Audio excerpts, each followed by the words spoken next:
নদী নালে আমাদের নেতাকর্মীদের লাশ ভাসছে, রাস্তায় রক্তের ছাপ আমাদের নেতাকর্মীদের।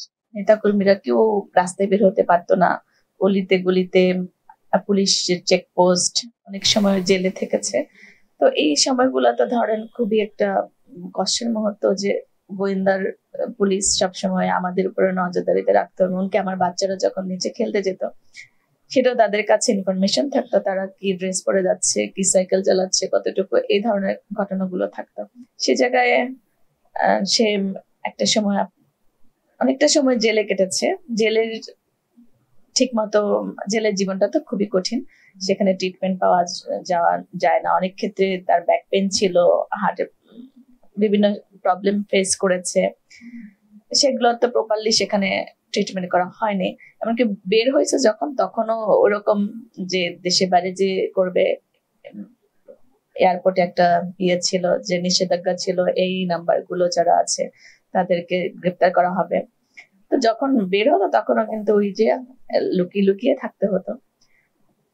দলের কাজ করার জন্য নির্দেশনা ছিল যে গ্রেপ্তার এড়িয়ে সব কাজ করতে হতো। তো সেই জায়গায় সে সাংগঠনিক দিকটাকে প্রাধান্য দিয়েছে, নিজের পার্সোনাল লাইফটাকে। তারও একটি চাপা স্বভাবের ছিল, নিজের বিষয়গুলো ওভাবে প্রকাশ করতো না। এ সময় 2015 সালে যখন বিএনপির পার্টি অফিস তালাবন্ধ ছিল, আমাদের দেশনেত্রী বেগম খালেদা জিয়া গুলশান অফিসে বালিকটাকে আবদ্ধ ছিল, নেতাকর্মীরা কেউ রাস্তায় বের হতে পারতো না, অলিতে গলিতে পুলিশের চেকপোস্ট, তারপরে হচ্ছে গিয়ে নদী নালে আমাদের নেতাকর্মীদের লাশ ভাসছে, রাস্তায় রক্তের ছাপ আমাদের নেতাকর্মীদের। ঠিক সেই মুহূর্তে আমি একটা সংগঠন তৈরি করে, অর্পণ আলোক সংঘ, যেটার এখন নাম, সেইটার আলোকে আমরা হচ্ছে গিয়ে যারা নিহত পরিবার, আহত পরিবার, কিংবা যারা অসুস্থ পঙ্গু হয়েছে, চোখ হারিয়েছে, তাদেরকে আমরা বিভিন্ন ভাবে তাদের পরিবারের পাশে আমরা থেকেছি, তাদেরকে উৎসাহ দিয়েছি। আমাদের বাইরে যারা নেতাকর্মী ছিল তাদেরকে আমরা উৎসাহ দিতাম। তো এই বিভিন্ন ভাবে আমরা অটো রিক্সা দিয়েছি, কাউকে রিক্সা দিতাম, কারো হচ্ছে কি শিক্ষা উপবৃত্তি 1-1.5 লাখ, 2 লাখ, 20,000, 50,000, যার যেরকম আমরা যাকে যেভাবে হেল্প করতে পারতাম সেটা করার চেষ্টা করেছি। এবং ওই দুঃসময়ে আমরা কিন্তু সে কাজটাই করেছি।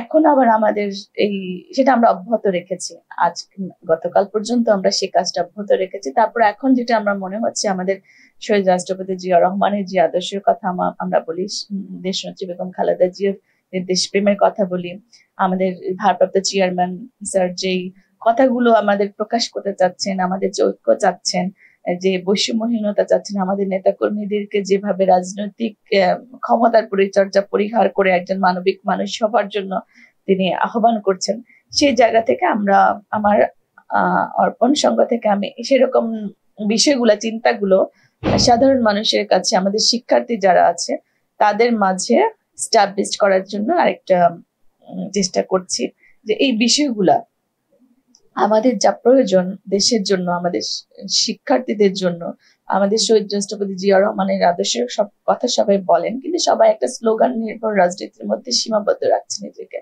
আমরা অনেক বিষয় স্টাডি করে সেটাকে পরিচর্যা করে ইমপ্লিমেন্ট করার কাজটা খুব কম মানুষই করে। আমার মনে হচ্ছে সেই জায়গাটাতে যদি আমরা ফোকাস করতে পারি, তাহলে কেবল আমরা হচ্ছে কি আমাদের ভারপ্রাপ্ত চেয়ারম্যান তারেক রহমান যেই বাংলাদেশ করার স্বপ্ন দেখছেন সেটা আমরা বাস্তবায়ন করতে পারবো। আর আমি সেটা নিয়ে কাজ করতে আগ্রহ প্রকাশ করছি। আর জনগণের জন্য তো সবসময় পাশে রয়েছে। দল যদি আমাদেরকে, আমাদের কাজের মূল্যায়ন করে, সেভাবে আমরা সুযোগ পাই, তাহলে অবশ্যই ভালো কিছু দলকে উপহার দেব। আর শফিউল বারী বাবুর একটা প্রতি সবার একটা ভালোবাসা রয়েছে, আমার প্রতি সবার একটা সিম্পেথি রয়েছে, এবং আমার কাজে করার যোগ্যতা রয়েছে, দক্ষতা রয়েছে, অভিজ্ঞতা রয়েছে। সে বিষয়টা আমি মনে করি দল অবশ্যই সেটাকে বিবেচনা করবে।